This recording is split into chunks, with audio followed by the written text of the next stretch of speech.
Swinging a high drive into center field. It's at the wall. It is gone!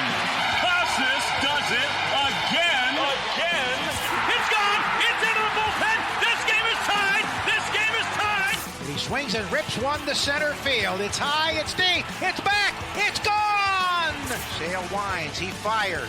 Swing and a miss, strike three, it's over! The Red Sox have won the World Championship! Welcome back to Play Tessie. It's episode 220. This is the official Red Sox podcast of WEI. Hit that subscribe button. You know the drill. Find us on WEI's YouTube channel. Hit the subscribe button there. Thumbs up on all the Play Tessie videos on the Play Tessie playlist. Find us on the socials at Play Tessie on Twitter, Instagram, and TikTok. We're recording this maybe, 5 to 10 minutes right after the Red Sox just lost their 17th one-run game of this brief season. That's just a little bit over a third of the way through. By the way, Gordo here with Sammy and Pat, full attendance here. So yeah, 6-17 in one-run games. They were 18-13 in one-run games last year. So they played 23 one-run games this year. They played 31 all of last year, and we're only a third of the way there. They lost 13 one-run games last year. They have blown past that and have 17 one-run losses in a third of the time. I mean, I'm literally sitting here. I'm wearing a Drake May jersey because you might as well just be on the football season at this point. Because I mean, it's the same existence over and over and over again. It's Groundhog Day. We're in the same day on repeat, the same game on repeat. The last two nights in particular, where the Red Sox get down and you feel pretty bad about the starting pitching, and then the offense roars them back and they just can't finish the job. And in this game, they lose it in extras. And last night's game, they hit a home run in the eighth to get it to 1 and couldn't tie the game.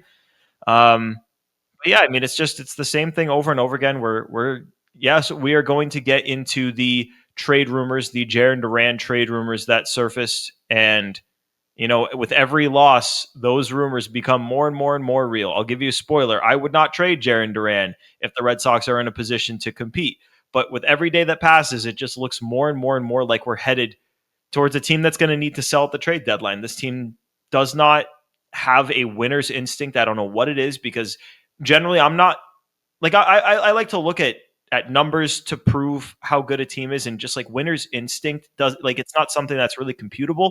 But when you're this short into a season, I mean, we're again a little over a third of the way through, and they're 6-17 in one-run games. They've lost 17 one-run games, and that doesn't even count. Like, they let up like the grand slam and extra innings that Liam Hendricks let up the other. Like, it doesn't even count that. So like they're just impossibly bad in games that they're quote unquote in. But the truth is, like, bullpen's been doing their job. Offense absolutely stinks. Starting pitching mediocre and puts the bullpen in bad spots. I cannot fathom how awful this group is when the game is on the line. It's every single inning late. They get a guy on. Oftentimes they get him in the scoring position. He never gets in. I just cannot fathom what we're watching. Yeah, Gordo, you say you like to look at numbers. Here's some numbers for you. Tuesday night, the Red Sox left 11 men on base, and they were 1 for 13 with runners in scoring position. So it's just one of those things, like extra innings, 10th inning, they're down by 1. Carlos Narvaez comes up. We all love the Narv. Gets 2 strikes on him. First thing I thought, okay, he's going to strike out. Trevor Story comes up, 2 strikes on him. No chance. He's going to strike out. Saddon Rafaela, he's a great night for him. Crushed a home run. He's having a great game. Still, big moment. This Red Sox team, I don't feel good. He pops it up.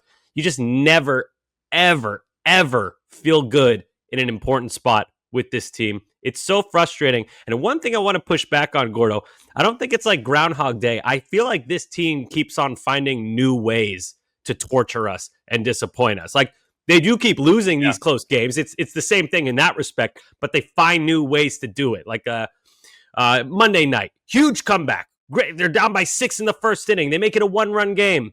And then just nothing. Tonight, 3-0 comeback. Tie game. Incredible. Saddon, what a shot. And then you lose by 1. 17 times they've lost by 1. I don't know what to say. There's not really a stat or a single player or a coach to point to. Like I want to blame the hitting altogether, but you got Abraham Toro hitting like cleanup and fifth for you in this series. It's like who do you? I don't know. I guess Breslow. Breslow's the guy I'm looking at right now. It's just so I don't like to be the scapegoat guy, but this roster is flawed, more flawed than we all thought. Speaking of numbers, as bad as the offense have been, the defense has been way worse. I have some really fun facts for you. Before I get to the fun facts and the fun stats, Sox committed 3 errors tonight. They now lead the league in a category. Exciting. It's fucking errors, and they pulled ahead of the MLB historically worst team in MLB history, Colorado Rockies. Just for fun, I looked up team errors since 2021. Since then, they've been pretty mid. 2021, they were second in errors. 2022 was a decent year, 14. 23, they were second. 24, they were second. 25, they're first. This is a theme that happens every fucking year. And it's not like they're playing like musical chairs. Like, you removed Bogarts, you put Story in, you took out Devers, you put Bregman in, you took out whoever the fuck. Second base, man, is a revolving door every year. Whoever was at second base. First base, you take out Tristan, you put in whoever. Take out Bobby Tristan first. goes in for Bobby Dahlbeck. Like, fucking Vasquez is gone. Wong goes in. Narvaez is the best defensive catcher in the fucking sport.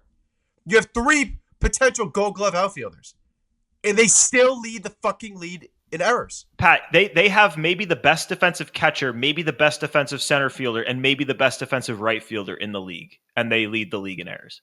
Yep. Willier's defense hasn't been what it was last year, I will say. I feel like he's been a little shaky. The numbers support him being a top 2 or 3 defensive right fielder in the sport. You can definitely make the argument he's the best defensive right fielder in the sport. Yeah, he's still good. He's still good. They're just testing us, man. Like actually, frustrating, man. You go, Sammy. Sorry, no, I was just gonna say, Pat was talking about how there's so much inconsistency in terms of personnel. I feel like we're on the verge of having consistency with like the Narv at catcher, ideally Casas at first base, maybe it's Campbell at second, Marcelo at short, Bregman, I hope at third for at least another year, and then the outfield, like you just said, Gordo.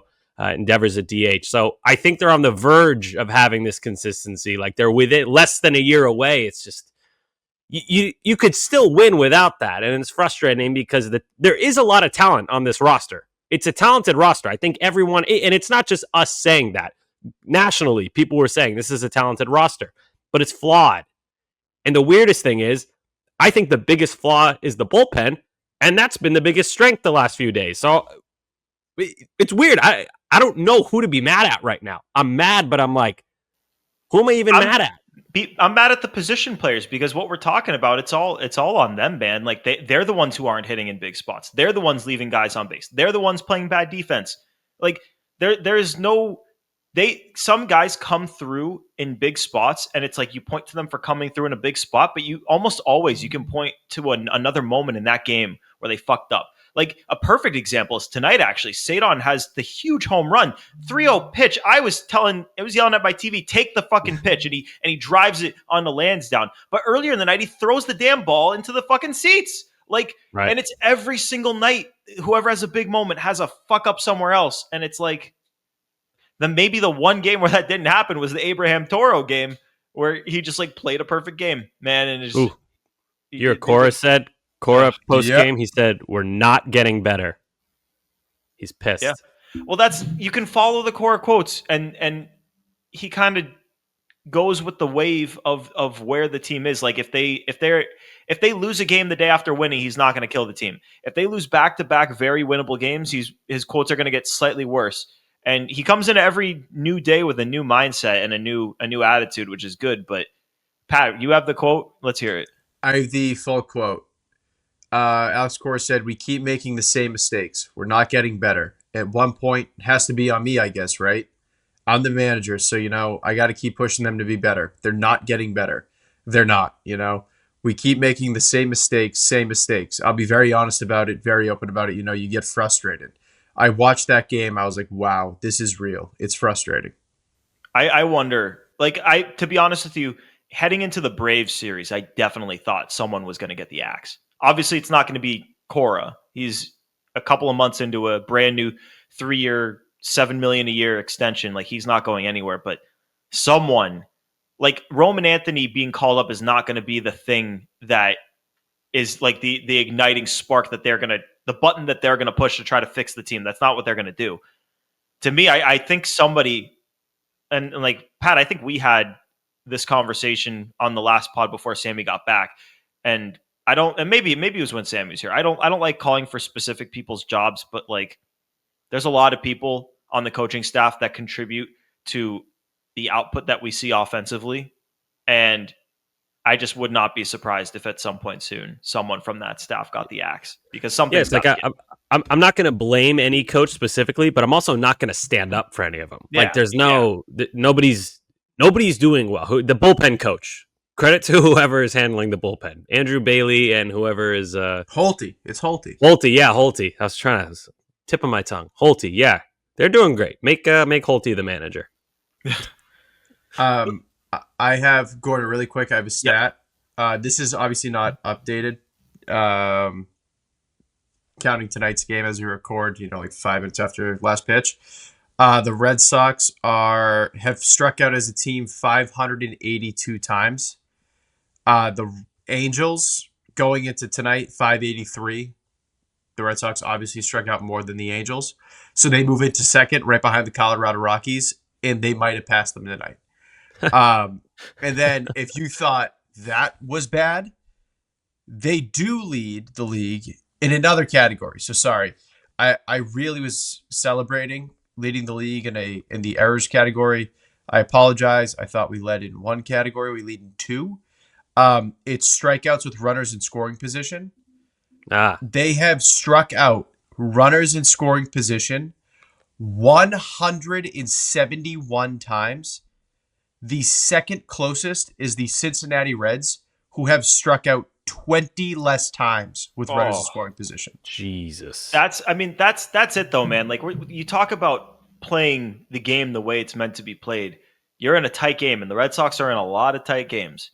You get a guy on second base with no outs, which is a situation the Red Sox fuck up frequently, all the time, including tonight, multiple times.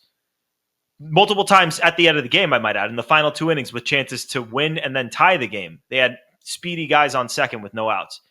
The key here is, man, especially, and I don't want to get on Jarren too much because he hit a deep fly ball that, let's be real, Hamilton should have tagged on. Granted, the next guy struck Devers, or no, they walked Devers, and then Williers struck out, so it's not like it would have changed anything. But like situational ball, like if you're not going to get a hit, that ball needs to be pulled to second base, get the guy to third. Yeah. Yeah, Lou was saying that. The ball's in center field. You got to tag. Yeah. I mean, I do think it would have changed things. I think that changes Willier's whole approach. Willier has not been hitting well at all. You got a guy on third, your mindset immediately changed to sack fly or just hit the ball on the ground. Sack fly, hit the ball on the ground. Either one. So, yeah, I think it would have changed things. The Hamilton not tagging, out of everything that happened tonight, that's what made me the angriest. And we don't have to go into all the bad things that happen. Question for you guys. How much leeway do you give the lineup knowing that their 3 and 4 hitters are both gone? Well, Sammy, it's an approach problem. So, like, yes, you can look at the lineup and say, oh, like, Toro's hitting 4th and 5th on a nightly basis. Like, yeah, you can do that. Dude, Romine batting cleanup tonight. Gonzalez, your backup middle infielder and first baseman, is batting cleanup. I get it, man. But the guys who are supposed to be in the lineup every day are also making this. It's not like the situations get their way to Toro every single time. And Toro doesn't even fuck it up every single time. Toro's actually been okay. Toro's been good. And I agree, Gordo. It's the guys who are in the lineup every night. And it's not like they haven't had chances to win. Like, Romine is not incapable. Romine's been good. I actually like Romine a lot. And there were spots tonight where he could have been the guy tonight. A lot of different guys could have been the guy tonight. And the only one who really stepped up was Saddon, but like you said, he had a mistake earlier. So like, it's always someone new. A couple of great games. I've been hard on him for years, and I will give him credit where it's due. No, He had a Saddon's been couple good. really games, but go on. I like Saddon. If you credit to him, man, he's been slowly but surely improving offensively all season. Like slowly, but he has been improving. So yeah, I don't even know where I'm going with this one. It's someone new every night. And then Connor Wong, terrible all year. He has a good game tonight. Yeah, They first still one. lose. Like it's like what? They cannot get clicking on all cylinders, no matter what. It's always something. And then I don't know how many times we have to say this. Every time you think they're going to turn the corner, they don't. But and then they're probably going to win on Wednesday, the day game. They're going to win on Wednesday. We're going to be like, okay, maybe some momentum going into the Dude, no, they better win, because if you get swept by the Angels, like I know I've got the Drake May jersey on right now, like it's on to football season. Ha ha ha. If you get swept by the Angels, then by the what? Angels, it actually is on to football season. Like it is. Like I'm sorry, you don't come back from that. Like last year when they lost 2 out of 3 to the Rockies when they needed wins, that was it. And like I hate being the guy that's like, that's it, man. And it's the very beginning of June, and you're like, what? If they lose tomorrow, they'll be like something around 5 games out. So it's like, it's not like they're actually dead. But guys, we watch this team every single fucking night. Like, we're not stupid. You know what you're watching. How could you feel good? How could you possibly feel good about this team? Like, Yeah, there's not you can't point to. Here, I got it. Greg Weissert. Where the hell would this team be without Greg Weissert? That's all I got. Every time where the hell would this team be without X? I think about when we always used to say, where the hell would this team be without Alex Bregman? And we every single night routinely since he got hurt have found out just exactly where we would be without Alex Bregman. If he weren't here the entire year, we would be below the Oriole realm. That's where we would be. Ugh. So the Angels, I'm trying to find the exact metric on it. Okay, yeah, I was right. The Angels bullpen this year has a 5.80 ERA. They are a top 3 worst bullpen in baseball. I believe they've let up the most home runs, second most home runs. The Red Sox have scored 1 run in 9 2/3 ending through 2 games of this series off a bottom 3 bullpen in baseball. Dude, they closed the game tonight with Reed Detmers, and he held them with a man on second. Dude, we completely, I stupid me. I apologize. The loss tonight falls squarely on Gordo's shoulders. Oh, what did he do? What did Gordo do? Let's hear it. What did I do? Sammy wasn't there for this. So it was the Orioles doubleheader.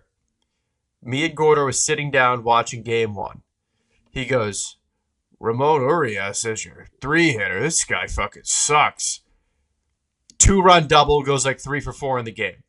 We're walking to do radio, and he goes, yeah, it sucks, but you know, Trevor Rogers is pitching tonight. He sucks, man. They're gonna just blow him up. He pitched like 6 shutty. And then tonight of all nights, he fucking trashes on Reed Detmers before he throws a pitch, and he looks like Mariano fucking Rivera. Wait, what did I? Can we go back to this chat? What did I say said about that Reed too. Detmers? I've always been a Reed Detmers guy. I've not. That was the most like that guy. Gordo said, and I quote, "Oh my God, Detmers for a save! Ha ha ha ha ha." I mean, I didn't say he wasn't. I didn't say he was going to blow it. I just said it is funny. It is funny. It is funny. It's Reed Detmers. I mean, the Red Sox couldn't rally off of Hector Neris, who's pitching for the second night of a back-to-back, and Reed Detmers, who is pitching for the second night in a row as well. Like, you know what the Red Sox need? They need to face like Spencer Strider or friggin' like an ace. They always. I feel like they'll come up against a guy like that and will be like, oh fuck, and then they'll beat him, and then it will be like the guy with a 10 ERA. Who did they just beat? Sammy, they knocked around Scooble and fucking lost. There was one since Scooble too. Who the hell was it with Reagan's? No, right? that was before. Who did they face before the Braves? Brewers. Who did they face before the Brewers? Baltimore. Maybe who'd they face in the first game of the Braves series? They won that game. It's not swollen balls. That guy dominated the Red Sox. Swelling back was one.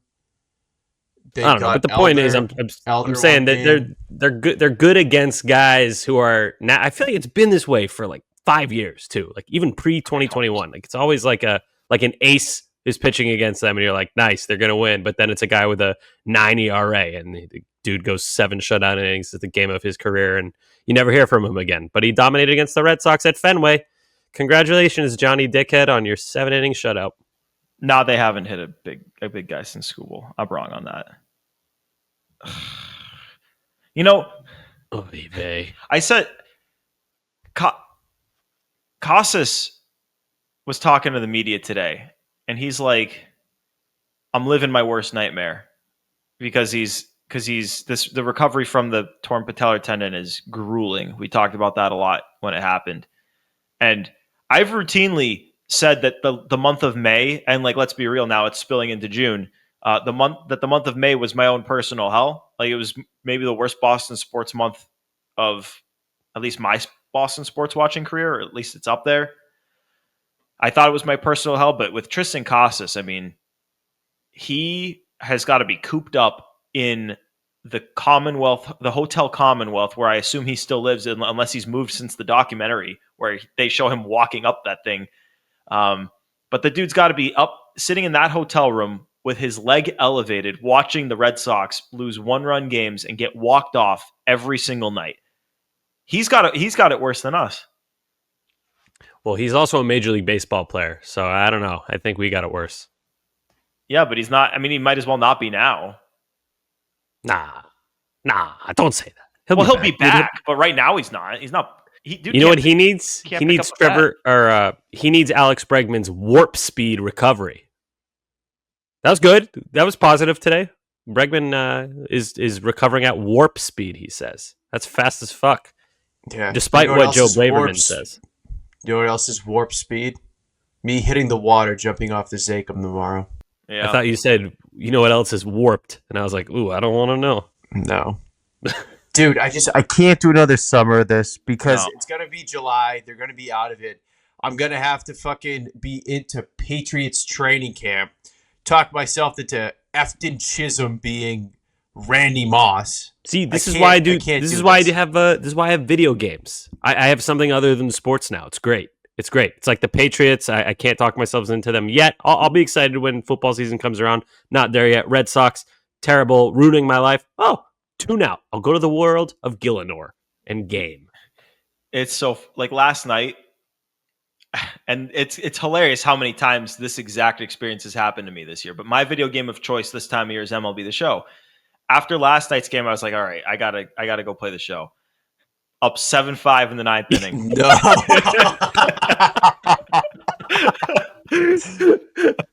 No way, you blew it. 2-run bomb. I'm pitching with Eric Gagne. 2-run moon bomb, and then I lose it in 10. And that's not the first time that's happened after a close Red Sox loss with me this year. Yo, that's a good Red Sox jersey number trivia question. That's a tough one. 83? Wow, got it right away. Has Never to be mind. In the 80s. Fuck me. No, it was 83. You got it. Very good, Pat. Never mind. I thought it was tough. No, Gordo, I'm the opposite. I can't even cope with MLB The Show because after I watch the Sox lose, the last thing I want to look at is more baseball. And then to make the matters worse, my starting right fielder in MLB The Show is Romine Anthony. So I have to ponder on what could be. Him hitting a game-tying home run in the 9th in AAA is poetic. Like the funniest shit ever. The Woo Sox could have lost a 1-run game, but they sure fucking did because they got Roman Anthony on their team, and he's going to tie the game for you in the 9th. Like, goddamn. I know he's not going to change everything, but it would just be nice to know that they're putting the best team that they could on the field, and the players could know that they're putting the best team that they can on the field. Question for you guys. So after the game, I'm kind of past the point of being like angry with this Red Sox team because my expectations just get lower and lower. But after the game, I tweeted, I said, this has to be the most frustrating Red Sox team ever. Not the best or worst, but the most frustrating. The amount of winnable games they've let slip away is incredible. Is this the most frustrating Red Sox team? I got two that I think are close. Easily. But what's close? Tell me. Okay. Don't say 2011 because that team was awesome for like the majority of the year. Well, yeah, I was going to say 2011 because they collapsed. For a month. They were 2011, if you want to say most frustrating month in Red Sox history, give me that. But for most Fair, frustrating team, not the full season. Yeah. this The one, other man. one I was going to say, this is kind of a sleeper. I don't think they're as frustrating, but 2019, after how good they were in 2018, that was gonna super say good. that. But you give them grace because they just won the World Series. This team, they don't have fucking grace at all. Yeah. But like Yeah, the thing with 19 was they literally ran back the same team that fucked everybody up the year before. And not to the degree of this team, but like every like other series, you're like, oh, they're gonna turn the corner. They're gonna turn the corner, and then they just kept middling bad out. about that team, really bad about the 2019 team. I don't know if you guys remember this. Do you remember Cora had Benintendi lead off with Mookie hitting second? Yeah, Yeah. and it went horribly. How do you do that after 2018? Like that works. Yeah, Come on. he Yeah. did But he that. switched it back eventually, but fucking weird. He did that. I think that was the year that Sale had an ERA over 4. Yeah, well, he Evaldi wasn't got good. hurt. Like it was Sale got just a hurt, too. shit show. Yeah, it was just a shit show. Yeah, Baseball's kind of like basketball in that it's really hard to go back to back just because the longer season makes it so much harder the next year to stay healthy. Yeah. We should talk about the Jarren Duran stuff. Okay, so if you didn't see the report, The Athletic said the Padres have expressed interest in Jarren Duran, and that the Sox wouldn't necessarily be reluctant to trade him. Jeff Passing kind of confirmed it today, was like, I heard from a GM that the Red Sox would consider trading Jarren Duran or Wilyer. And then Sean McAdam today was basically said, the Padres called the Red Sox on Duran, and there's other teams that are also calling the Sox on Durant in recent weeks just because they're trying to find a way to get Romine Anthony in there.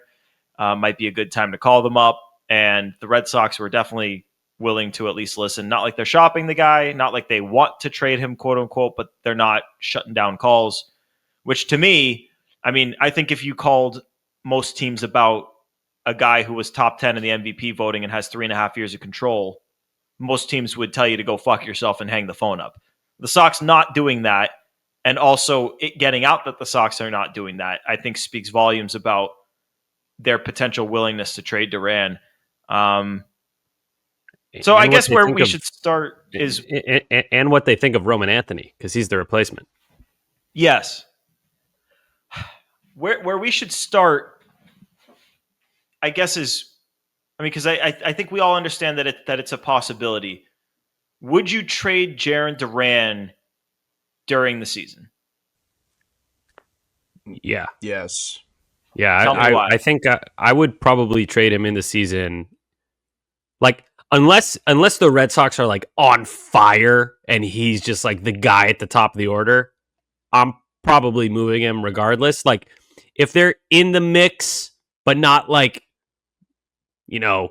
leading the division or like the first wild card, like if they're like hanging on, I don't know how much better Duran is than Romine Anthony. And at that point, if you don't capitalize on the value, like, what are you doing? You're just keeping like one too many players. If you'd prefer to trade Rafaela or Abreu, that's a different story. But as far as Duran goes, I think just roster construction wise, I don't know. How much better do you guys think Duran is right now than Romine Anthony? Like, if you brought up Romine Anthony, who produces more?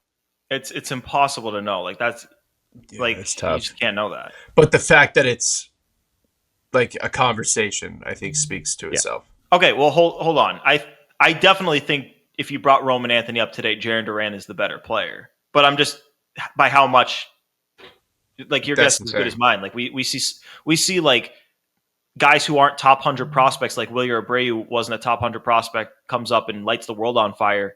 And then you see guys who are elite prospects and come up, like Jackson Holiday, come up and they do nothing. But Pat, let me. You said you would be on board with trading him in season as well. Let me hear your point of view there. So the whole book on Duran is his value is only going to keep going down. I don't think this is a team, I mean, from what we've seen through 60 odd games, that it's worth burning, or I guess not taking the return you can get on a guy like Duran right now. I just don't.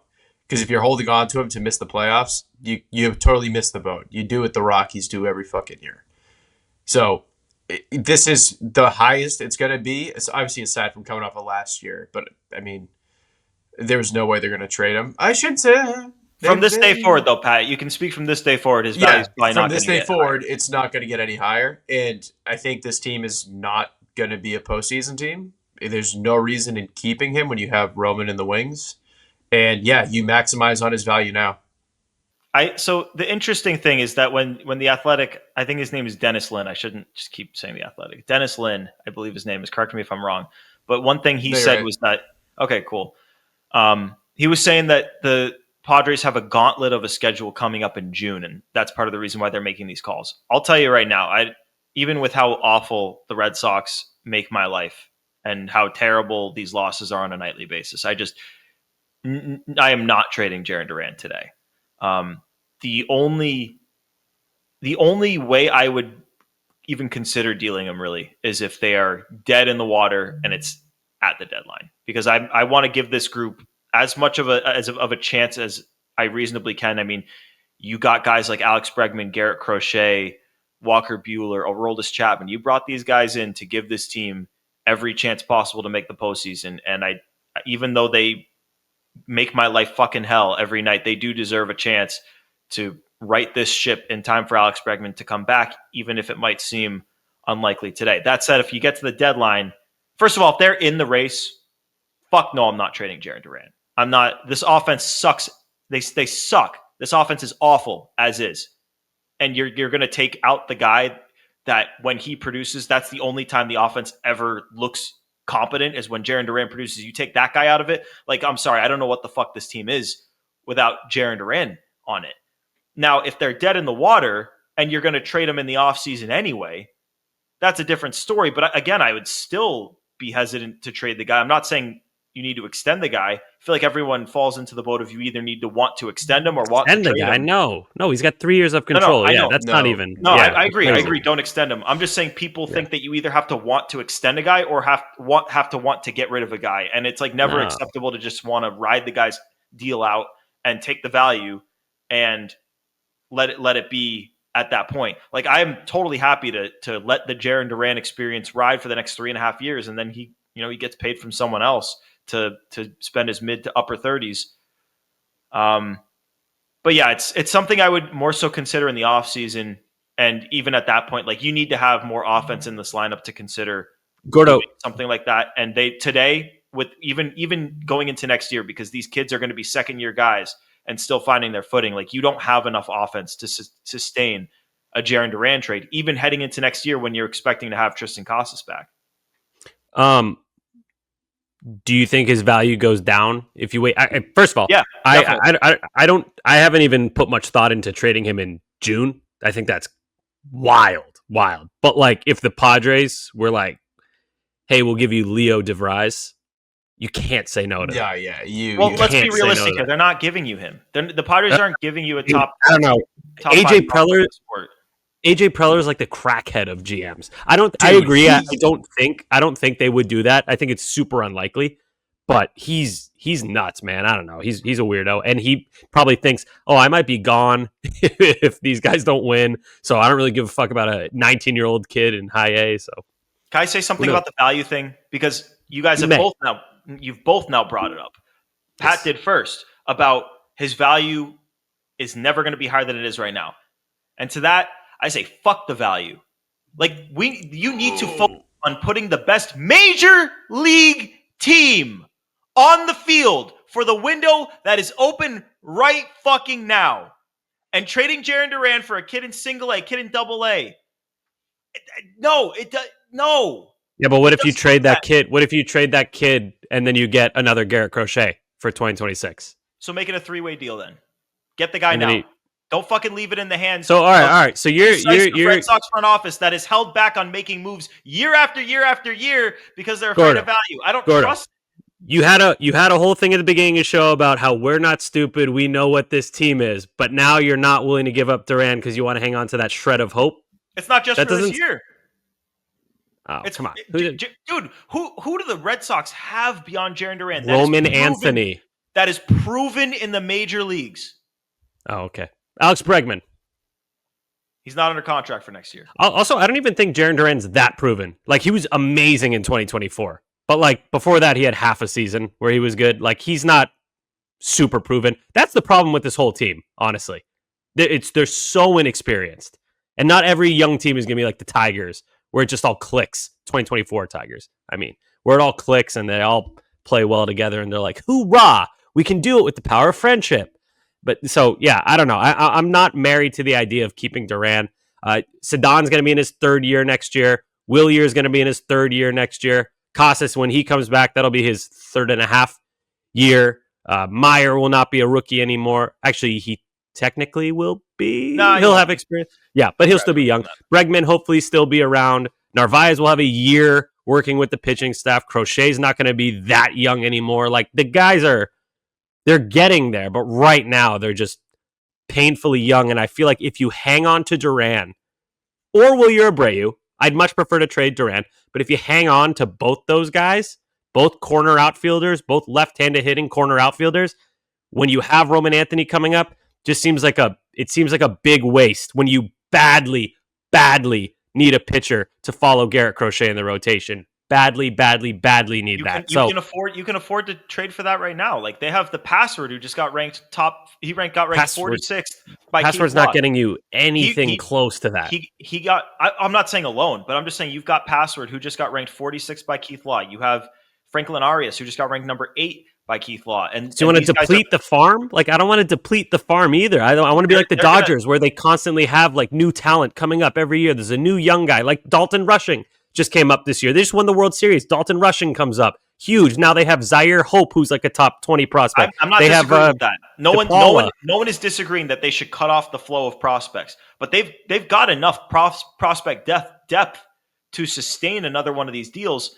And newsflash, if Saddon keeps playing well, like, that contract all of a sudden goes from negative or maybe even value to, hey, maybe a team wants that contract. And to me, sure, to put the best team on the field, I want my 3 best outfielders out there. And I know he's coming off back-to-back games with a homer, so it's a weird time to say it. But yeah, like, Saddon Rafael is the 4th best outfielder on this team.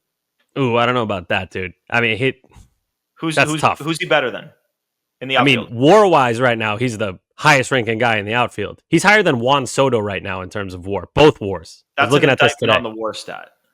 I knew you were going to say that. I was like, he's going to say I don't like WAR. I think his defense is. Yeah. I think his defense is just amazing. Like, I think it's that good. Like, it's game changing. Of course, as we're recording, he made an error today, which, so it's like a stupid. No, but tip, it is. But absolutely. Yeah. I don't know. I like Saddon. I think the contract is good. I already like the contract. That's another reason I want to keep him. I mean, that shouldn't be a reason, but it is, because the Red Sox are frustrating. They're not as cheap as they were a year ago, but still a little bit cheap. Roman Anthony, see Exhibit A. Call him up right now. But yeah, no, I want to keep Saddon. Also right-handed bat. Okay, question for Pat based off of something, Sammy, that you said. You said you'd rather trade Jarren Duran than Wilyer Abreu. Pat, are you in that boat as well? Oh, dude, it's not even remotely close. Even with the righty-lefty splits and the fact that he's been pretty not good against high-velocity fastballs this year. The big thing is Willier's only going to get better. Jarren's only going to get worse. Yeah, by the way, I agree with you guys. I would rather trade Durant. Yeah. Durant has like an alarming amount of ground balls. He strikes out a lot. And when he starts to lose that he's speed, league average in strikeouts. All right, we'll see where he's at the end of the year. But like, he was 48th percentile last year. He's 48th percentile this year. 48th percentile in the year he finished like really high in the MVP voting. So like, I doubt he tops that. So he's below average. That's a lot of strikeouts. You're below the 50th percentile. It's not going to kill you, but it's a lot, especially for a team that already strikes out a lot. And the second he loses an ounce of that speed, he is not even close to the same player on either side of the ball. And that's what scares me. He's way older than Wilyer. What, like 3 years older than Wilyer and 4 years older than Saddon? I hate talking about this. It makes me feel so old. He's so old. He's 28. But that's the sad truth. And I think that another thing people aren't going to like, I think his trade value is a lot lower than Red Sox fans think it is. I don't Yeah, think it's definitely. close. He's not getting LDV. No chance. No, wait. That's where I'd start. I mean, I wouldn't really. I don't even know if I'd make a move with the Padres because that's the only guy I'm really into. But What? Well, okay. I'm just curious if it did, because we don't know other teams right now. So if it did have to be the Padres, what would be the trade that you'd accept from them, understanding that you do also have the ability to walk away? it would have to include that kid. And I mean, I would add like password or something. I'd give them a prospect back to get that kid. I mean, that guy's gonna be the number one prospect in baseball at some point next year. Because Bubba Chandler is going to graduate and Roman Anthony's going to... Actually, no, Roman Anthony's going to be in AAA until he's 35 years old. Yeah, so what the fuck true. am I saying? But that kid, Leo DeVries... Am I even saying that right? Leo Dallas DeVries? Leo DeVries, I thought. DeVries? Put the fries in the bag. DeVries? I don't know. Leo. We'll call him Leo. Leo's going to be... LDV is going to be at where Roman Anthony is at now in a year. So I would give up Durant and password for that kid. And the thing about that is, if the Red Sox get that guy, I'm flipping him immediately for a pitcher, a starting pitcher, ace caliber, ace or high quality number 2, like something like that. And then I'd probably sign another one too, because I'm sick of watching this fucking rotation go 5 innings. But yeah, I don't really think the Padres are a great fit, is the long way of saying that, because that's the one guy I'd want. I don't want Salas. That's their other big prospect, Ethan Salas. He's like a 14-year-old catcher. He's been in the league forever, and he's only like 12. Can't hit at all. Back problems already. Defense is really good, but the NARF. We got the NARF. He's got a good amount of time to get very good, but yeah, to me, like, I mean, if you're out of it again, like I'm open to it, to trading him if you're dead in the water, out of it, dead. So if you can get them to trade LDV. And to me, I'd probably want more, because it's like, what, you want LDV to probably become Jarren Duran, and he'd have 6 years of control. Jarren Duran has 3, so it's like, I want him to become a pitcher. I want him to become a pitcher in a trade. Yeah, because I mean, I don't want anything to do with him. I'm shipping that kid out right away. Like, I great, want a 3-way trade, awesome. then, man. I don't trust the Red Sox to close another deal. I just don't trust it. Like, I feel like they're gonna ride it out with a kid, and then it's like, oh, he's blocked by Meyer and Bregman or whatever. Oh, we'll play him at third, and then it turns out to not be that good of a hitter, and it's like he's the third baseman playing good defense but not hitting. It's like, how good is that? You want to know who I would look at for LDV? I was like teasing you guys with this. Is Hunter Brown from the Astros. I was wrong. I knew it. I called it. You were close. You said Hunter Green, right? I was like, no, and then I Pat, said you kind of. Oh yeah, I said Hunter wrong color. That's what I said. But Hunter Brown. I mean, that Astros are a team. They're medium to small-ish kind of market money-wise. They're trending in the wrong direction big time. They just lost Bregman. They just lost Tucker. They're about to lose Valdez. Brown is probably their best asset. How much control does he have? Like 3 years, like a lot. No, I think it's more. I think 3 or 4. Yeah, he's got a lot. It might take more than LDV, but still, like it's like it has to be another Crochet type. That's why I want that top prospect, because that's how you get a guy like that. So he's got 3.5 years. So yeah. If you could take Jarren Duran and turn him into Hunter Brown, go for it.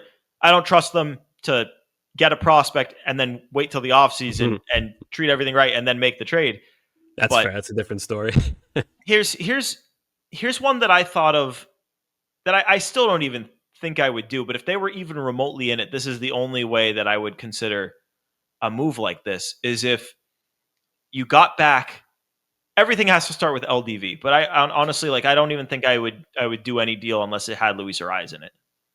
Oh, fuck! Because that at that point, you improve yourself at first base, and you go from Duran to Anthony. So it's basically Duran and Toro in exchange for Anthony and Ariz.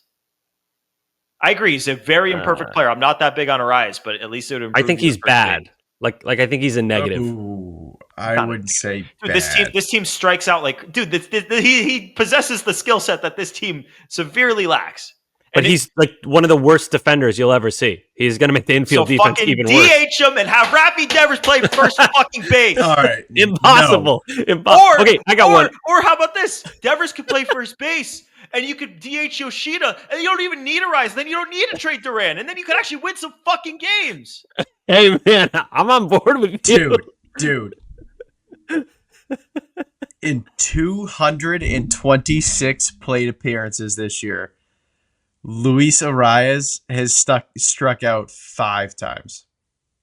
He doesn't strike out. I'll give him that. But he has a 106 OPS plus 738 OPS I agree, but with 3 home runs. What is the Red Sox production at first base? Honestly, I bet Romine is doing pretty similar. Remember, Romine has they're going to be bogged down by whatever Kasus did.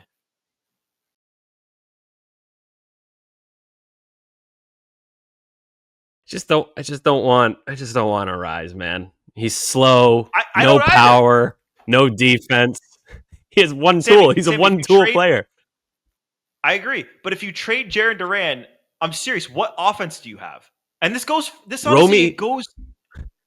Dude, don't say Romy Gonzalez when I ask that question. No, I'm saying Romy has a higher OPS plus than Arise by a lot. By the way. Well, Romy's also had a fucking great season for when he's played, so that's not crazy. All right, fine. I don't want to rise. He's out. I'm banning him.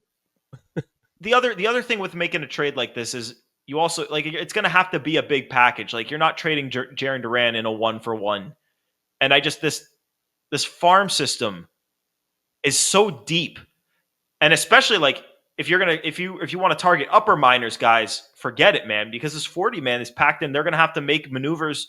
Like we talked about this last year's deadline, if they wanted to sell, like they can't afford to just stack up AAA guys who are going to need to be protected at the Rule 5 draft. They don't have the flexibility to do that. So like a sell-off, especially if you're trading a huge asset like Duran, it's way more complicated than most other teams in their spot.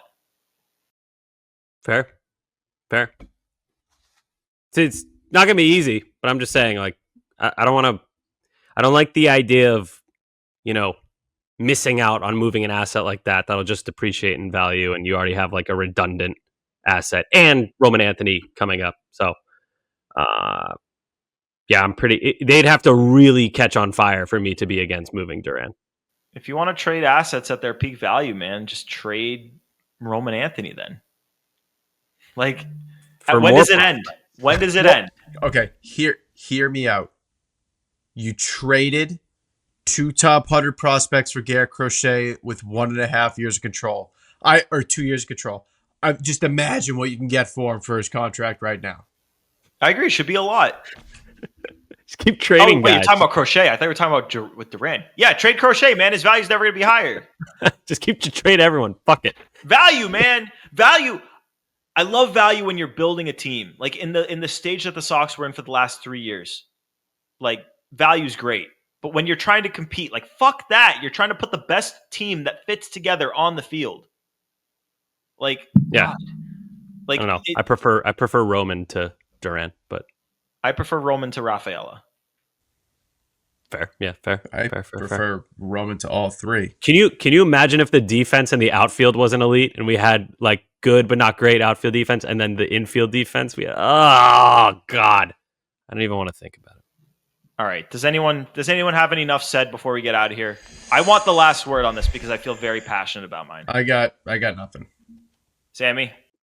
No, just a big Saddon guy, keeping Saddon forever. It's my center fielder. Oh, man. Jarren Duran. Love him. Jarren Duran in center field, Roman in left. Manifest it. My enough said. I never want to see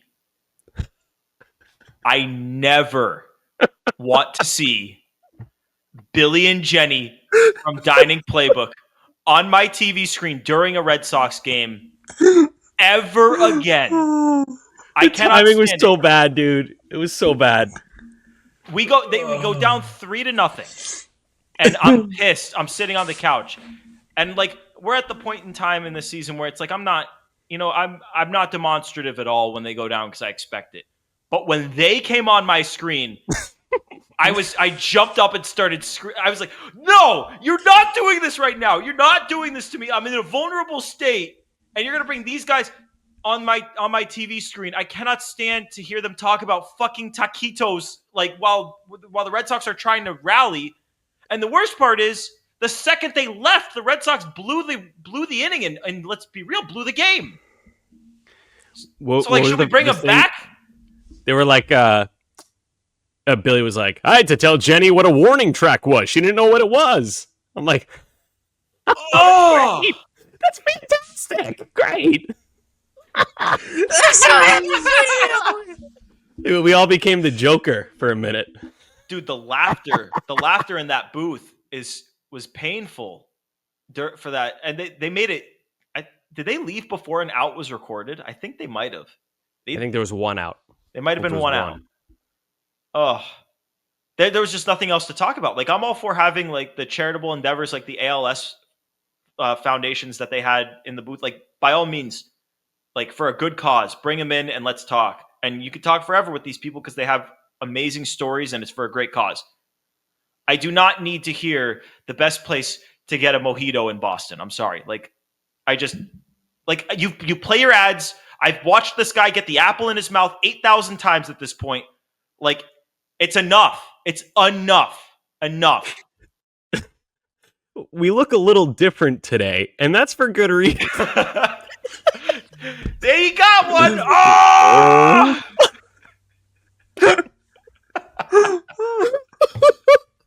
Okay, wrap. Enough. Thanks for tuning in to episode 220 of Play Tessie. I hope you feel a little bit better than you did when you got in here. I maybe do a little bit, but it is what it is. Fuck. Subscribe wherever you get your podcasts. Rate 5 stars. Find us on YouTube on the WEI channel. Thumbs up on the videos in the Play Tessie playlist there. Find us on the socials at Play Tessie on Twitter, Instagram, and TikTok. For Sammy, Joe, Pat, and Joe producing, it's Gordo here for the 220th episode of a Red Sox team that has not sniffed the playoffs since we started this podcast. Thanks for tuning in. Peace.